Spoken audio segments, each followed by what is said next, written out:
Assalamu alaikum dear learners of 10th class. As you know that we have already completed Urdu translation of unit number 4, that is first aid from PTB English textbook of 10th class. So today we are going to start to complete its exercise. So moving towards the exercise.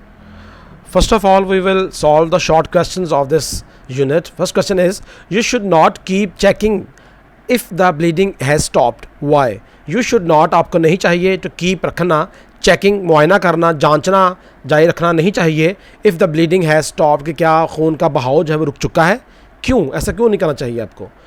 Answer is that you should not check, आपको जांचना, आपको मुआयना करना जारी रखना नहीं चाहिए, आपको जांचना नहीं चाहिए if the blood has stopped कि क्या खून का बहाव जो है वो रुक चुका है. बिकॉज क्योंकि इट में डैमेज, क्योंकि ये डैमेज कर सकता है, ख़राब कर सकता है, डैमेज ख़राब करना द क्लॉट, उस जमे खून को दैट हैज़ फॉर्म जो बन चुका होता है, एंड और अनब्लॉक, और अनब्लॉक कर सकता है द ब्लड फ्लो, और उसके साथ साथ जो खून का बहाव है उसको ये दोबारा ख़त्म कर सकता है, उसको दोबारा अनब्लॉक कर सकता है, उसको दोबारा बहाव शुरू कर सकता है. आपको ये जांचने के लिए कि खून का बहाव रुक चुका है ये देखना नहीं चाहिए, क्योंकि ये जो खून जमा, खून पर जो खून जम रहा होता है जिससे खून का बहाव रुकता है उसको ख़राब कर सकता है, डैमेज कर सकता है, या जो खून का बहाव है उसको दोबारा से बहाल कर सकता है. यहाँ पे डैमेज वर्ड का मतलब है ख़राब करना, तबाह करना. क्लॉट जमा हुआ खून है, फॉर्म बन जाना. अनब्लॉक्ड होता है दोबारा खोल देना, उनके ब्लॉकिंग बंद कर देना. तो नेक्स्ट क्वेश्चन पर बढ़ते हैं. Why is it necessary? Necessary means अहम, ज़रूरी. क्यों ज़रूरी है टू कीप अवे सोप, साबुन को दूर रखना, फ्राम द वॉन्ड, ज़ख़म से साबुन को दूर रखना क्यों ज़रूरी है? इट इज़ वेरी नेसेसरी, ये बहुत ही ज़रूरी है. टू कीप अवे, दूर रखना, सोप साबुन को, फ्राम द वॉन्ड, ज़ख़म से साबुन को दूर रखना बहुत ज़रूरी है. बिकॉज क्योंकि इट में कॉज, क्योंकि ये साबुन जो है कॉज कर सकता है, वजह बन सकता है इरिटेशन, सोजश की, उलझन की, इन द वॉन्ड, ज़ख़म में, क्योंकि ज़ख़म में सोजश वगैरह की, खराश वगैरह की ये वजह बन सकता है. The next question is, how is an antibiotic or ointment good in healing the wound? How कैसे is है an एक antibiotic, antibiotic कहते हैं जरासीम को मारने वाला, जरासीम कश, और या ointment मरहम, या कोई मरहम या जरासीम कश जो क्रीम है कैसे गुड अच्छी हो सकती है हीलिंग, मुंदमल करने में, भरने में, ठीक करने में वॉन्ड ज़ख़म को. द यूज़ ऑफ एंटीबायोटिक और ऑइंटमेंट, किसी एंटीबायोटिक का या जरासीम कश का या मरहम का इस्तेमाल जो है इज़ वेरी गुड, बहुत अच्छा है, एंड इफ़ेक्टिव, मौसर हो सकता है. बिकॉज क्योंकि इट हेल्प्स, क्योंकि ये मदद करता है टू द बॉडीज़, जिस्म के नेचुरल हीलिंग प्रोसेस, जो कुदरती फितरती नेचुरल जो ज़ख़म ठीक होने का, भरने का जो प्रोसेस अमल है उसके अमल को ये फास्ट कर देता है, तेज़ कर देता है. The next question is,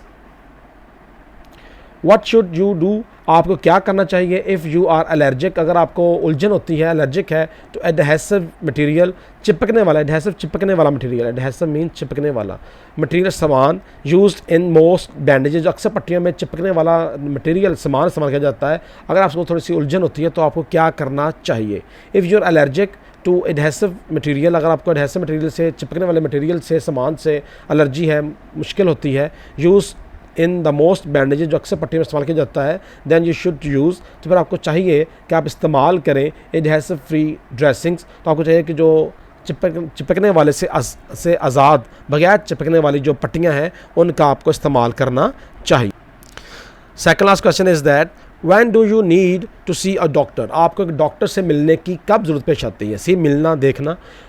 you should contact the doctor, आपको डॉक्टर से कॉन्टैक्ट करने की, रब्ता करने की ज़रूरत होती है. इफ़ द रिकवरी, अगर रिकवरी, सेहतयाबी जो है इज़ वेरी स्लो, अगर सेहतयाबी, ज़ख़म का भरना बहुत सुस्त रफ्तार हो, तभी रिकवरी बहुत सुस्त हो, और या if the wound is infected, या वॉन्ड जो है, ज़ख़म जो है वो ख़राब हो रहा हो, इन्फेक्ट हो रहा हो उससे.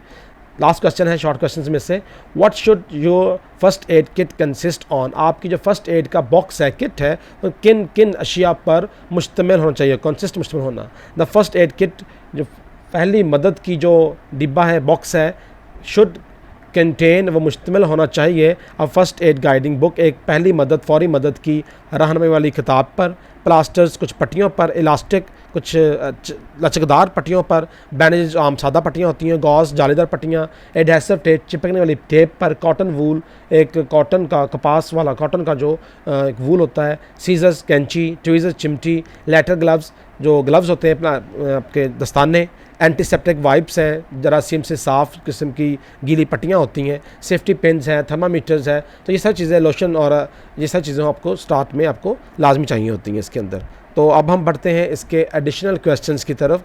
अब सबके नाम ना भी लिखें, इसमें कुछ चंद 5 to 6 चीज़ों के नाम लिख देंगे, दैट इज़ इनफ होगा आंसर के लिए।